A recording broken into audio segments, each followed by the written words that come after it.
Manufacturing industries. On the occasion of Diwali, Harish went to a market with his parents. They purchased shoes and clothes for him. His mother purchased utensils, sugar, tea, and diyas. Harish observed that the shops in the market were flooded with items for sale.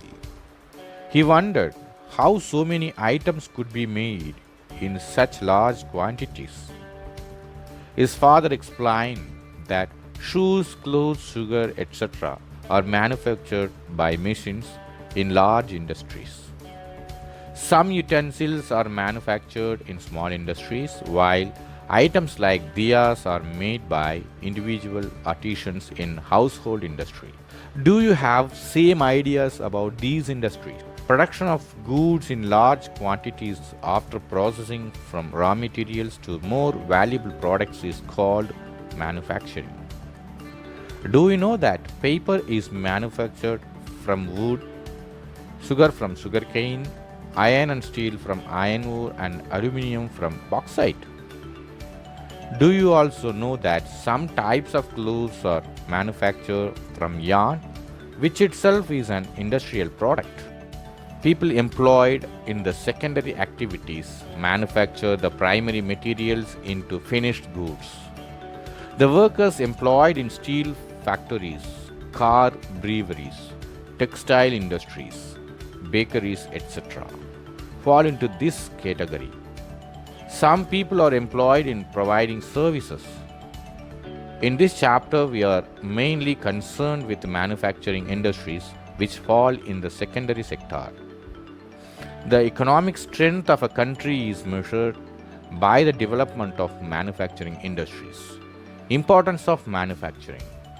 Manufacturing sector is considered the backbone of development in general and economic development in particular, mainly because manufacturing industries not only help in modernizing agriculture, which forms the backbone of our economy, they also reduce the heavy dependence of people on agricultural income by providing them jobs in secondary and tertiary sections. Industrial development is a precondition for eradication of unemployment and poverty from our country. This was the main philosophy behind public sector industries and joint sector ventures in India. It was also aimed at bringing down regional disparities by establishing industries in tribal and backward areas. Export of manufactured goods expands trade and commerce and brings in much needed foreign exchange.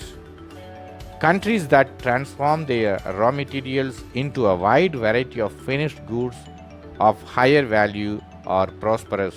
India's prosperity lies in increasing and diversifying its manufacturing industries as quickly as possible. Agriculture and industry are not exclusive of each other. They move hand in hand. For instance, the agro industries in India have given a major boost to agriculture by raising its productivity. They depend on the latter for raw materials and sell their products such as irrigation pumps, fertilizers, insecticides, pesticides, plastic and PVC pipes, machines and tools, etc. to the farmers. Thus, development and competitiveness of manufacturing industry has not only assisted agriculturists in increasing their production but also made the production processes very efficient. In the present day world of globalization, our industry needs to be more efficient and competitive. Self sufficiency alone is not enough. Our manufactured goods must be at par in quality with those in the international market. Only then will we be able to compete in the international market.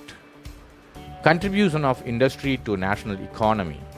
Over the last 2 decades, the share of manufacturing sector has stagnated at 17% of GDP, out of a total of 27% for the industry, which includes 10% for mining, quarrying, electricity and gas.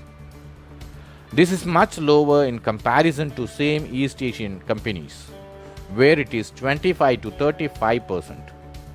The trend of growth rate in manufacturing over the last decade has been around 7% per annum. The desired growth rate over the next decade is 12%. Since 2003, manufacturing is once again growing at the rate of 9 to 10% per annum. With appropriate policy inventions by the government and renewed efforts by the industry to improve productivity, economists predict that manufacturing can achieve its target over the last decade.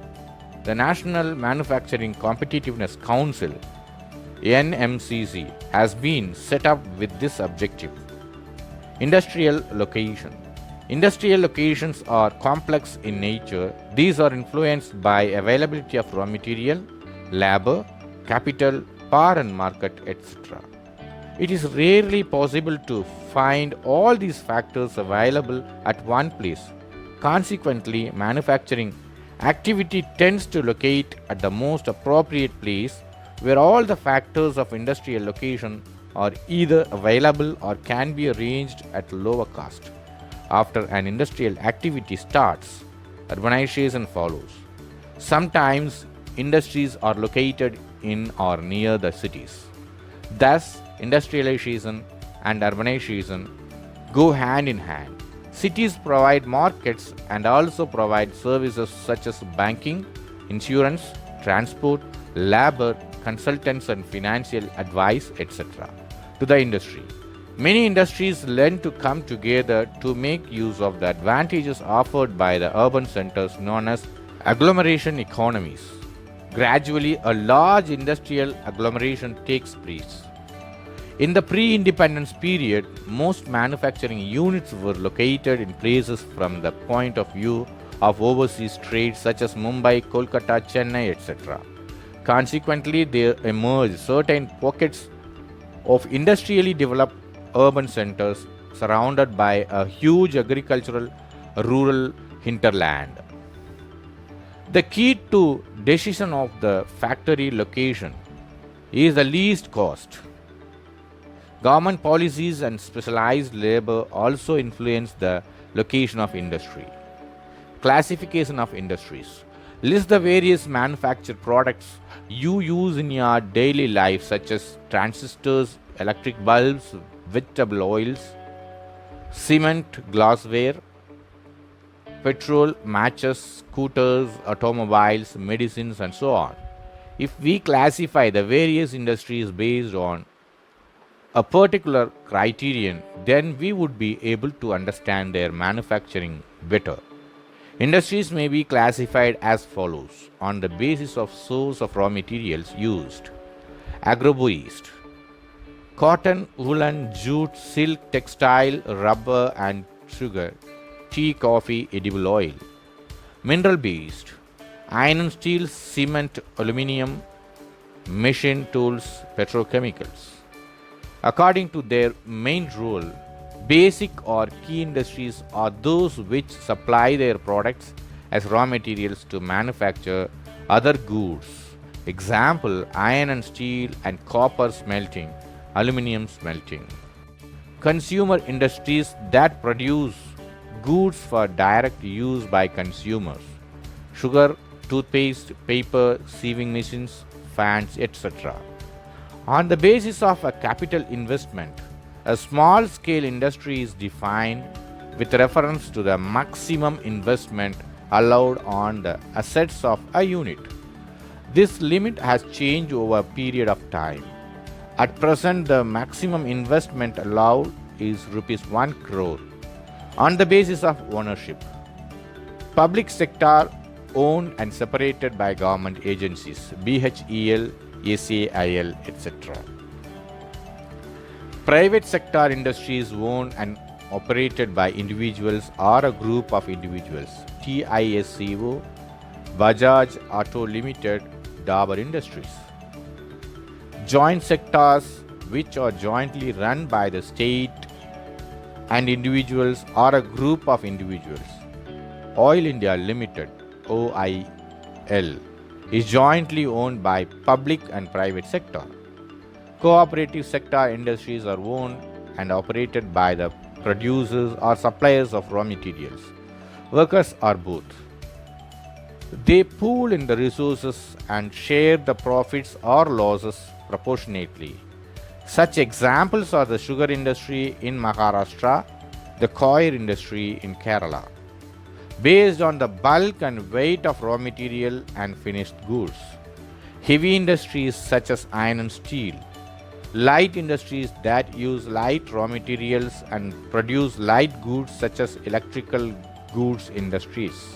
Agro-based industries. Cotton, jute, silk, woolen textiles, sugar and edible oil, etc. Industries are based on agricultural raw materials. Textile industry. The textile industry occupies a unique position in the Indian economy because it contributes significantly to industrial production, employment generation and foreign exchange earnings. It is the only industry in the country which is self-reliant and complete in the value chain, that is, from raw material to the highest value added products. Cotton textiles. In ancient India, cotton textiles were produced with hand spinning and handloom weaving techniques. After the 18th century, power looms came into use. Our traditional industries suffered a setback during the colonial period because they could not compete with mill-made cloth from England. In the early years, the cotton textile industry was concentrated in the cotton growing belt of Maharashtra and Gujarat. Availability of raw cotton, market, transport including accessible port facilities, labor, moist climate, etc. contributed towards its localization. This industry has close links with agriculture and provides a living to farmers. Cotton ball pluckers and workers engaged in ginning, spinning, weaving, dyeing, designing, packaging, tailoring, and sieving. The industry, by creating demand, supports many other industries such as chemicals and dyes, packaging materials, and engineering works. While spinning continues to be centralized in Maharashtra, Gujarat, and Tamil Nadu, weaving is highly decentralized to provide scope for incorporating traditional skills and designs of weaving in cotton. Silk, zari, embroidery, etc. India has world-class production in spinning, but weaving supplies low quality of fabric as it cannot use much of the high-quality yarn produced in the country. Weaving is done by handloom, power loom, and in mills. The hand-spun khadi provides large-scale employment to weavers in their homes as a cottage industry. Why did Mahatma Gandhi lay emphasis on spinning yarn and weaving khadi? Why is it important for our country to keep the mill sector loomage lower than power loom and handloom? India exports yarn to Japan.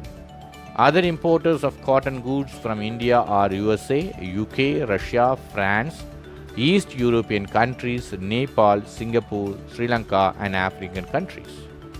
We have a large share in the world trade of cotton yarn. Our spinning mills are competitive at the global level and capable of using all the fibers we produce. The weaving, knitting, and processing units cannot use much of the high quality yarn that is produced in the country. There are some large and modern factories in these segments, but most of the production is in fragmented small units which cater to the local market. This mismatch is a major drawback for the industry. As a result, many of our spinners export cotton yarn while apparel or garment manufacturers have to import fabric. Why is it important for us to improve our weaving sector instead of exporting yarn in large quantities? Although we have made significant increase in the production of good quality long staple cotton, the need to import is still felt. Power supply is erratic and machinery needs to be upgraded in the weaving and processing sector in particular. Other problems are the low output of labor and stiff competition with the synthetic fiber industry. Jute textiles. India is the largest producer of raw jute and jute goods and stands at second place as an exporter after Bangladesh. Most of the mills are located in West Bengal, mainly along the banks of the Hooghly River in a narrow belt. Factors responsible for their location in the Hooghly Basin are proximity of the jute processing areas, inexpensive water transport, supported by a good network of railways, roadways, and waterways to facilitate movement of raw material to the mills, abundant water for processing raw jute, cheap labor from West Bengal and adjoining states of Bihar, Odisha, and Uttar Pradesh. Kolkata, as a large urban center, provides banking, insurance, and port facilities for export of jute goods. Challenges faced by the industry include stiff competition in the international market from synthetic substitutes and from other competitors like Bangladesh, Brazil, Philippines, Egypt, and Thailand. However, the internal demand has been on the increase due to the government policy of mandatory use of jute packaging. To stimulate demand, the products need to be diversified. The main markets are USA, Canada, Ghana, Saudi Arabia, UK, and Australia. The growing global concern for environment friendly, biodegradable materials has once again opened the opportunity for jute products. Sugar industry. India stands second as a world producer of sugar but occupies the first place in the production of gur and kansari. The raw material used in this industry is bulky and is haulage,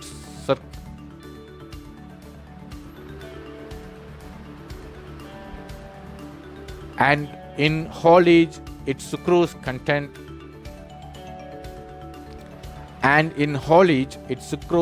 content reduces. The mills are located in Uttar Pradesh, Bihar, Maharashtra, Karnataka, Tamil Nadu, Andhra Pradesh, Gujarat, Punjab, Haryana, and Madhya Pradesh. 60% mills are in Uttar Pradesh and Bihar. This industry is seasonal in nature, so it is ideally suited to the cooperative sector. Can you explain why this is so?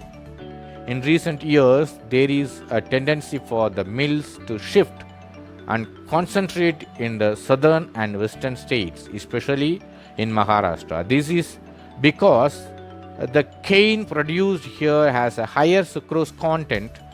The cooler climate also ensures a longer crushing season. Moreover, the cooperatives are more successful in these states.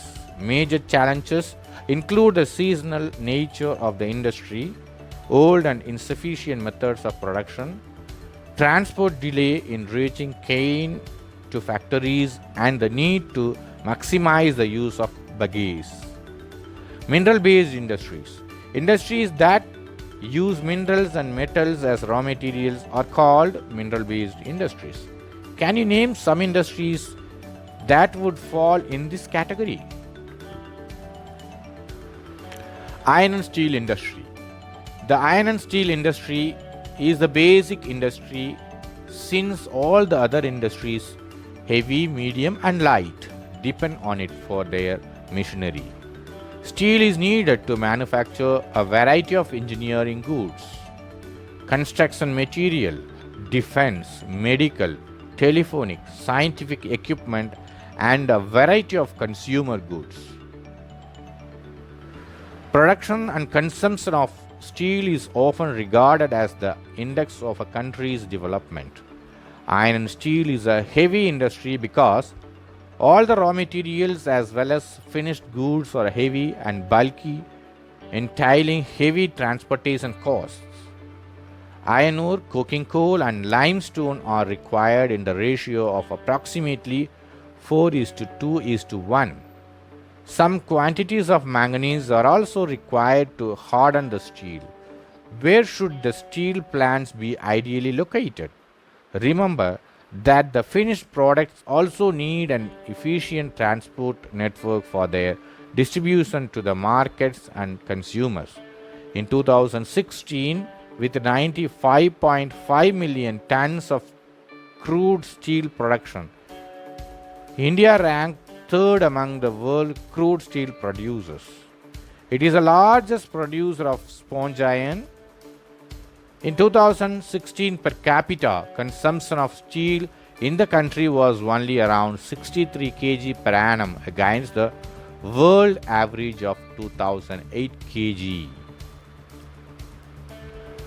Total production of finished steel in India year and production 2010 and 11 68.62.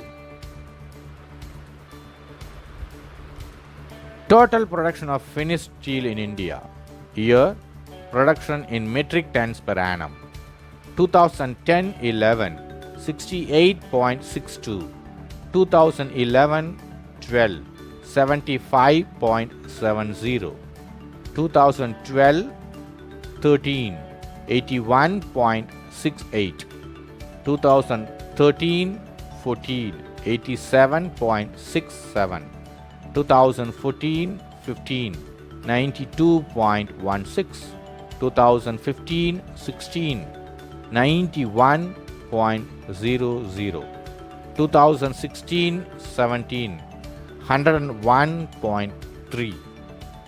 Source: Ministry of Steel, Government of India. Why is the per capita consumption of steel so low in India? Many steel plants are smaller, have electric furnaces, use steel scrap and sponge iron. They have re-rollers that use steel ingots as well.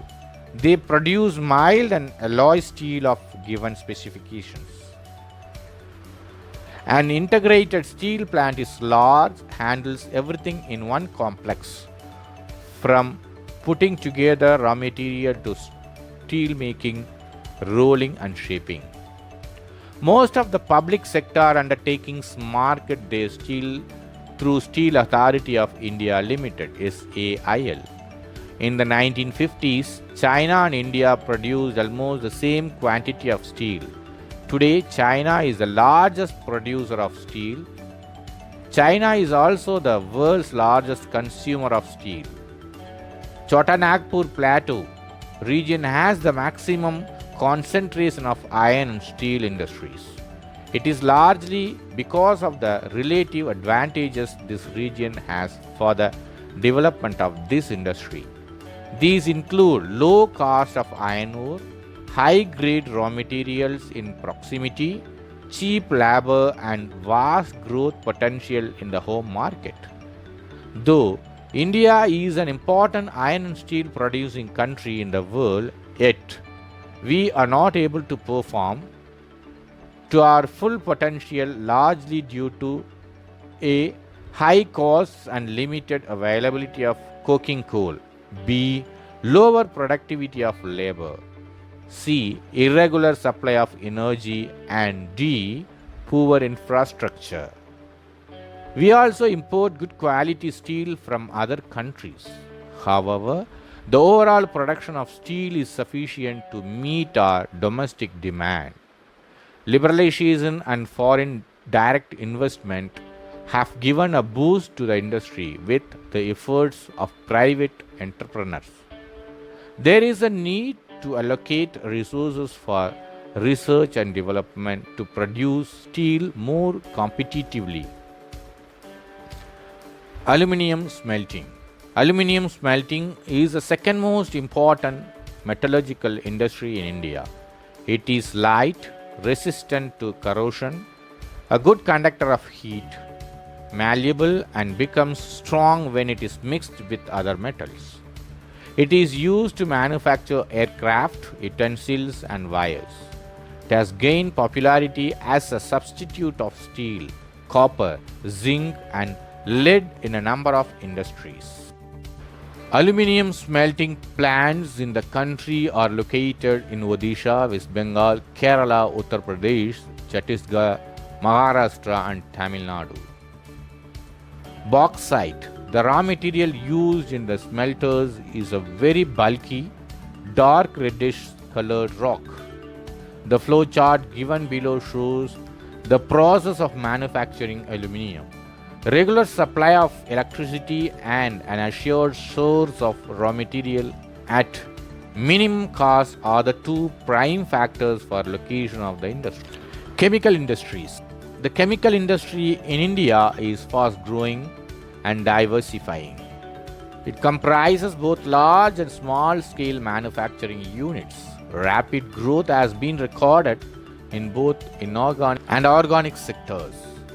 Inorganic chemicals include sulfuric acid, used to manufacture fertilizers, synthetic fibers, plastics, adhesives, paints, dyes, stuffs. Nitric acid, alkalis, soda ash, used to make glass, soaps, and detergents, paper, and caustic soda. These industries are widely spread over the country. Why do you think it is so? Organic chemicals include petrochemicals, which are used for manufacturing of synthetic fibers, synthetic rubber, plastics, dyestuffs, drugs, and pharmaceuticals. Organic chemical plants are located near oil refineries or petrochemical plants. The chemical industry is its own largest consumer. Basic chemicals undergo processing to further produce other chemicals that are used for industrial application, agriculture, or directly for consumer markets.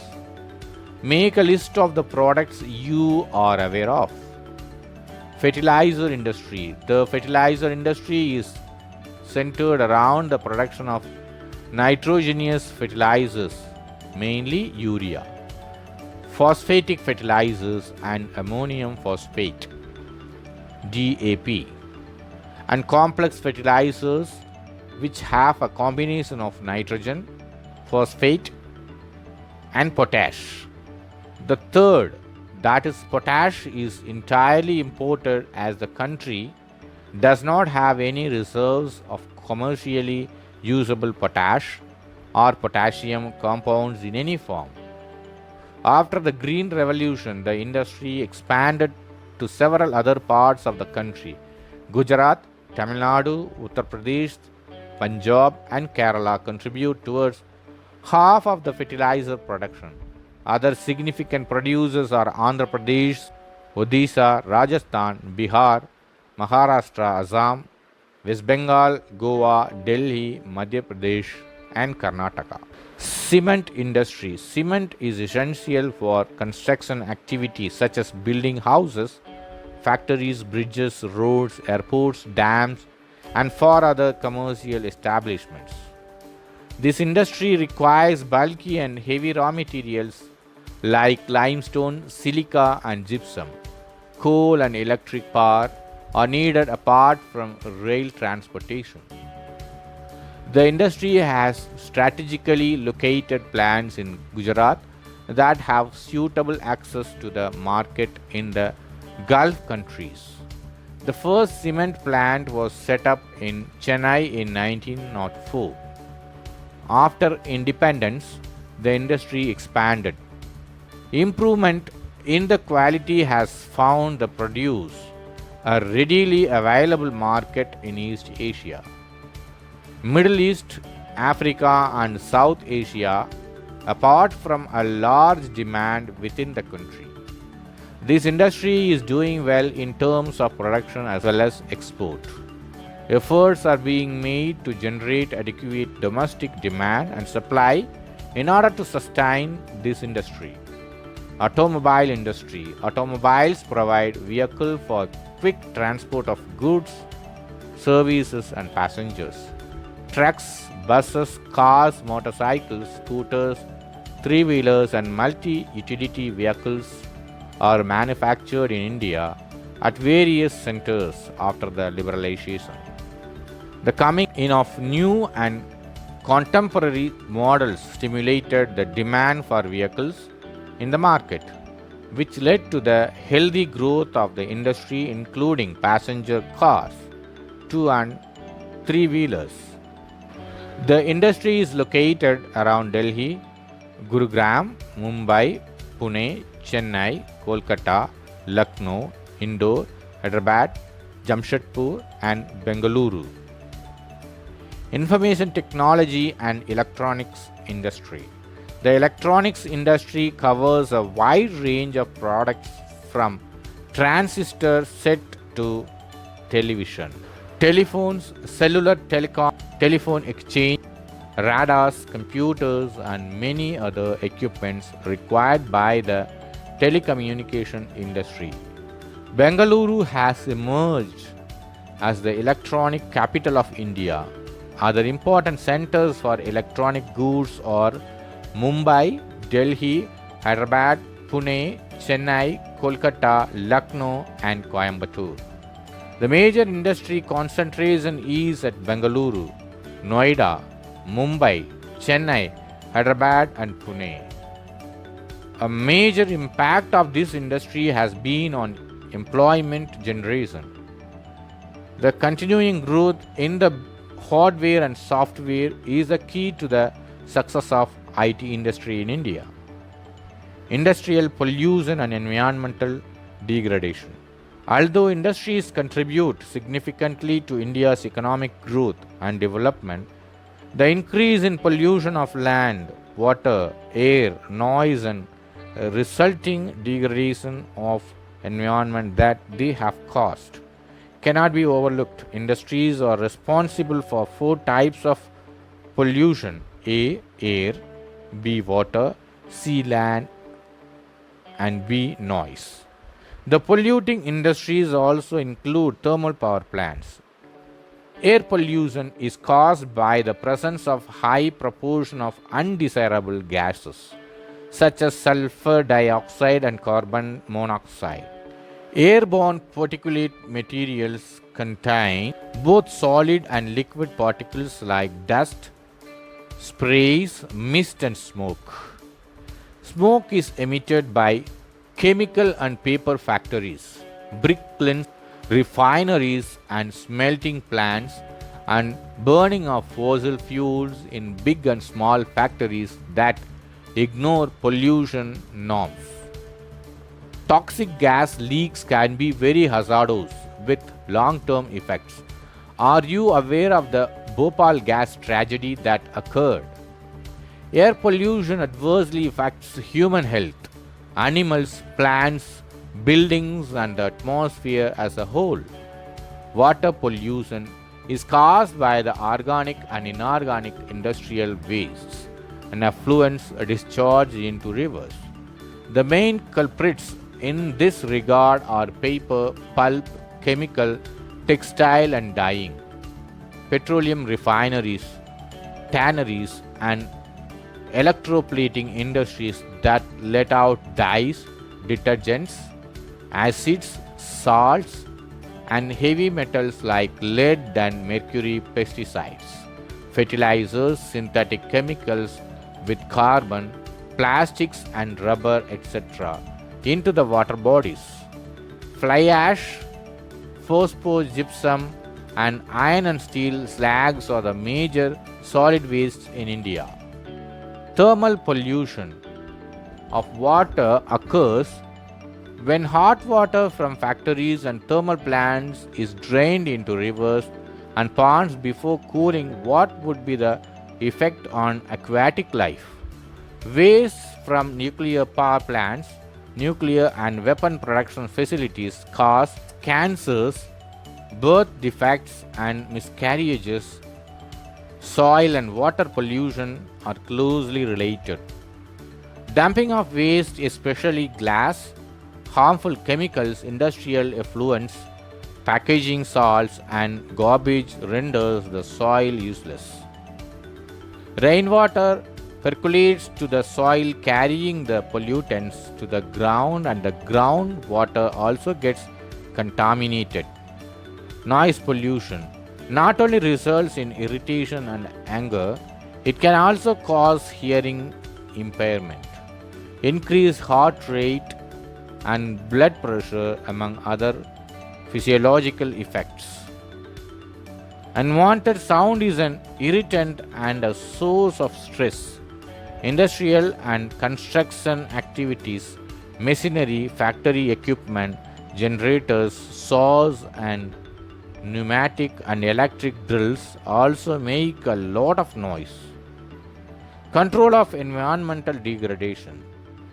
Every liter of waste water discharged by our industry pollutes 8 times the quantity of fresh water. How can the industrial pollution of fresh water be reduced? Some suggestions are minimizing use water for processing by reusing and recycling it in 2 or more successive stages, harvesting of rainwater to meet water requirements, treating hot water and effluents before releasing them in rivers and ponds.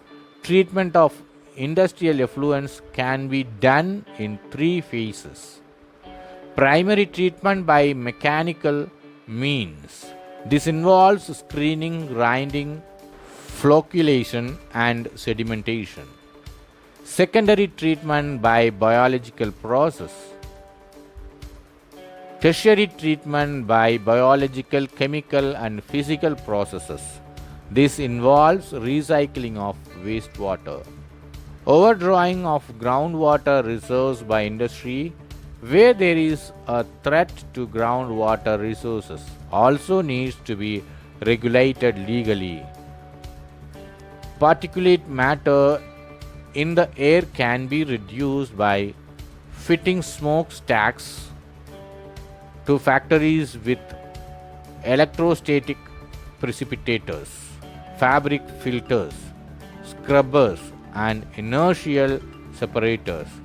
Smoke can be reduced by using oil or gas instead of coal in factories.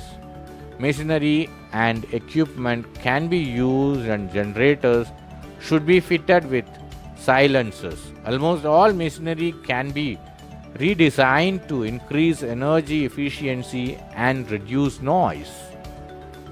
Noise absorbing material may be used apart from personal use of earplugs and earphones. The challenge of sustainable development requires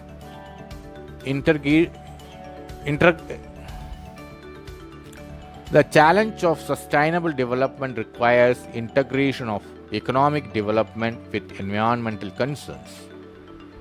NTPC shows the way. NTPC is a major power providing corporation in India. It has ISO certification for AMS, Environmental Management System 14001. The corporation has a proactive approach for preserving the natural environment and resources like water, oil and gas, and fuels in places where it is setting up power plants. This has been possible through optimum utilization of equipment, adopting latest techniques, and upgrading existing equipment, minimizing waste generation by maximizing ash utilization, providing green belts for nurturing ecological balance, and addressing the question of special purpose vehicles for afforestation. Reducing environmental pollution through ash pond management, ash water recycling system, and liquid waste management. Ecological monitoring, reviews, and online database management for all its power stations. Thank you.